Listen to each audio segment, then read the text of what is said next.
Audio Jungle.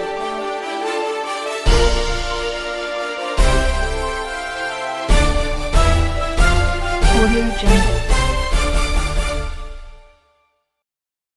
Welcome to AVR news. అత్యవసర వైద్య సేవలలో మెడికవర్ హాస్పిటల్ ముందంజన 24 గంటల ఎమర్జెన్సీ ఐసీయూ రేడియాలజీతో వేగవంతమైన చికిత్స. హాస్పిటల్ ఎమర్జెన్సీ విభాగం రౌండ్ ది క్లాక్ సేవలతో అనుభవనీయులైన ఎమర్జెన్సీ వైద్యులు మరియు నర్సింగ్ సిబ్బందితో పనిచేస్తుంది.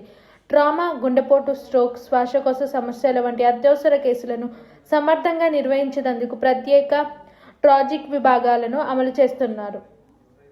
అదనంగా రేడియాలజీ విభాగం కూడా 24 గంటల పాటు CT and MRI scanning, digital x-rays, ultrasound వంటి వేగవంతమైన తర్వాత ఇట్లాంటి వాళ్ళకి రక్తం గడ్డలయ్యి అది ఊడి ఊపిరితిత్తులోకి వెళ్ళచ్చు.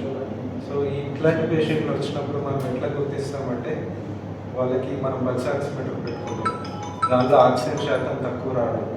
రెండోది ఈసీజీలో కొన్ని మార్పులు గమనిస్తాం. మూడోది ఏంటంటే మనకి టైం ఒకవేళ పేషెంట్ బీపీ కొద్దిగా పర్లేదు అనుకుంటే సిటీ పల్మనరీ యాంజియోగ్రామ్ అని టెస్ట్ ఒకటి చేస్తాం. దాంట్లో మనం రక్తనాళాలు ఎలా ఉన్నాయో దాన్ని చూసుకోవచ్చు. నాలుగోది 2D ఎకో లాంటి స్కాన్, గుండె స్కాన్ చేసి చూసుకోవచ్చు. ఇట్లాంటివి చూసుకొని ఒకవేళ క్లాట్ ఉన్నదనుకోండి, మనం పేషెంట్కి క్లాట్ రిలీవ్ చేయడానికి బ్లడ్ థిన్నర్ స్టార్ట్ చేస్తాం. తర్వాత ఇది కొత్తగా గడ్డలు జరగకుండా ఉండడానికి, ఆల్రెడీ ఉన్న గడ్డ కరిగడానికి థ్రాంబోలైసిస్ అనేది ఇంజెక్షన్ ఇచ్చుకుంటాం.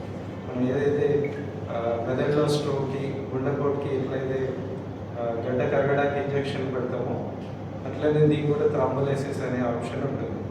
సో ఇట్లాంటివన్నీ చేసుకొని మనం పేషెంట్ని మెల్లమెల్లగా బయటికి తీసుకొస్తామండి. సో ఇట్లా పేషెంట్ ఎట్లా వచ్చింది ఏంటిది అనేది ఫస్ట్ మా ఎమర్జెన్సీ మెడిసిన్ సుష్మా ప్రియాంక చెప్తారు ఈఆర్కి ఎట్లా వచ్చింది. So we have received a case. She is elderly female, 55 years. She has come with complaints of sudden onset of difficulty in breathing. She has arrived at around 10:30 p.m. and she had difficulty in breathing. It was grade 4 SOP on arrival, and her saturations were not maintaining, and BP was also in a hypotensive mode. She also had a epigastric pain. So we took one ECG, and ECG suggested of significant Q3T3 pattern. And so we have done echo also, bedside echo was also done immediately where RARB dilatation is present. So she had a history of ankle fracture where she was operated earlier, like 10 days ago, and she was bedridden from that. She was not on any anticoagulants. Later on, she developed this sudden onset of SOP. So we did ECG, X-ray, and then we did CT pulmonary angio also, where the radiologist was called immediately and taken opinion, and then thrombolized in ER and shifted to ICU. This was all done very quickly and overnight. And our radiologist will say. Call వచ్చింది ఈ case గురించి night 7:30 ఆ టైంకి call వచ్చింది. Patient history చెప్పారు, నాకు consultant physicians అందరూ history చెప్పారు ఎట్లా ఉంది అని. సో ఆ హిస్టరీ చెప్పడం వల్ల మాకు స్కాన్లో ఇన్ఫర్మేషన్ కూడా పెరిగిపోతుంది and we can give a correct diagnosis. ఒక కొలిక్కి రావచ్చు, ఒక డయాగ్నోసిస్ అనేది కొలిక్కి వస్తుంది. సో సిటీ పల్మనరీ యాంజియో అనేది ఒక ఎమర్జెన్సీ స్కాన్ యూజువల్గా వితిన్ హాఫ్ అన్ అవర్లో పర్ఫామ్ చేయొచ్చు. అది మనకి ఇక్కడ అన్ని మెషిన్స్ దగ్గరలో ఉండడం వల్ల చేసాం. అదే ఒక హాస్పిటల్ నుంచి ఇంకో డయాగ్నోస్టిక్ సెంటర్ వెళ్ళాలంటే చాలా టైం పడుతుంది. సో అప్పటికి కొన్ని చేంజెస్ రావచ్చు, లంగ్స్లో కూడా ఊపిరితిత్తులో చేంజెస్ రావచ్చు.